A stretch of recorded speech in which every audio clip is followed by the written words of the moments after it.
Yes. Hello everyone and welcome to today's video. So I want to share with you a story a story of my life from when I was in high school. I was called, kind of the crazy one in our friends group. I was the weird one. I was the, yeah, kind of insane crazy one. And I took that as a compliment because I think that, well, first of all, it separated me from other people, so I weren't like all of the other ones. And it's just I felt weird, I felt different, I felt kind of crazy. So that was just kind of owning who I was.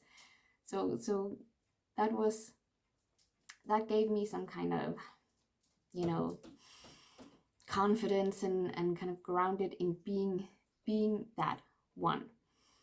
And so later in life, I guess, then I started to kind of trying to fit in again.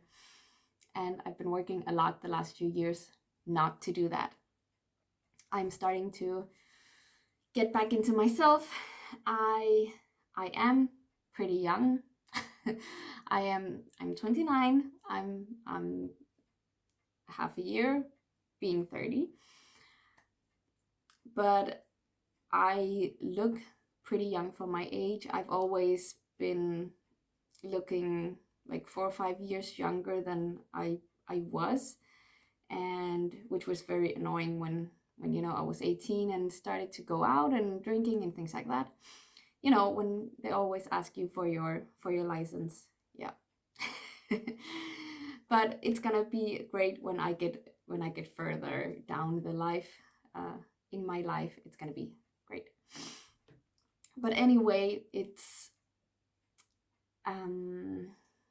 where was I yeah, I'm starting to get into me again, because I have this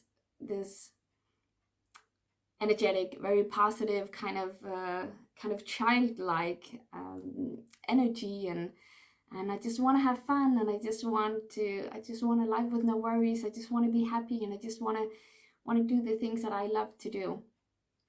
And I think kind of I still have that. I need that because I learned to be a grown up pretty early. I was the youngest of almost at that time our generation, and in our entire family. So I grew up pretty fast. And but so I didn't really. I think I held myself back a lot, which means that I have a lot of this kind of girly, childlike energy that just wants to come out, because I never really let it be. And the funny thing is that, well, I have both sides. So not like it's not me to be grown up and be very serious and things like that, but I also need the other side. That's why we need this feeling of becoming whole.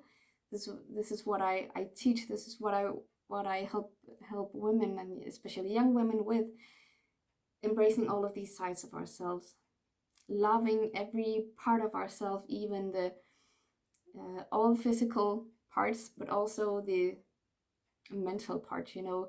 Things that you've done, behavior, shame, guilt, regret, all of these things that we tend to push aside or kind of hold down because we're ashamed of it, because we're afraid that people are going to see it, and what are they going to think, and will they still like me, and what if I end up alone and unloved.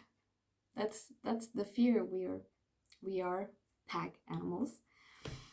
So our fear is to be alone. If we are alone, we don't survive. So we need each other. We need people. We need, especially under here the COVID thing the last few years, there was a lot of talk about this skin hunger. I think they call it, like, we need as human beings to be around other people, both energetically but also physically, touch other people and be with other people. It's such a big part of who we are and our DNA, our instinct. um yeah, just on the note of that.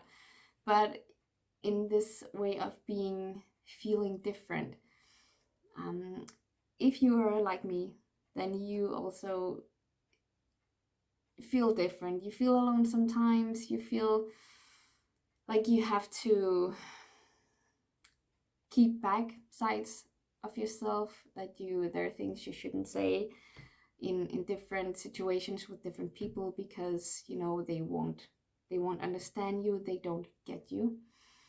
um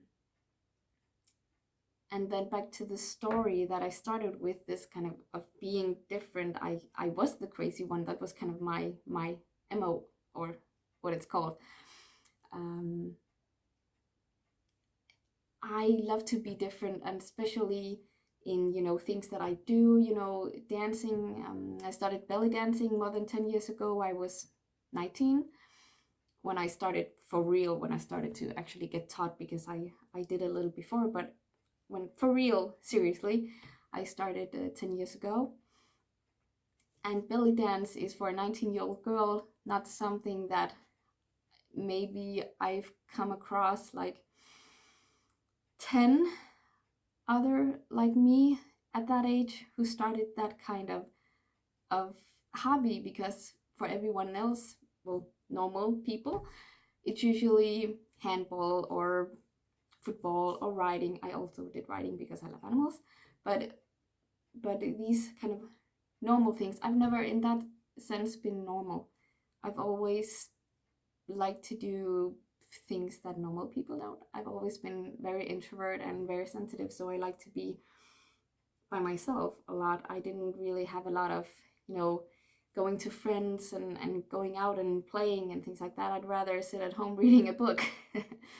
So we are different in so many ways. And if you're still listening to this, you are especially even more weird, which is something you should own, because you won't find your people.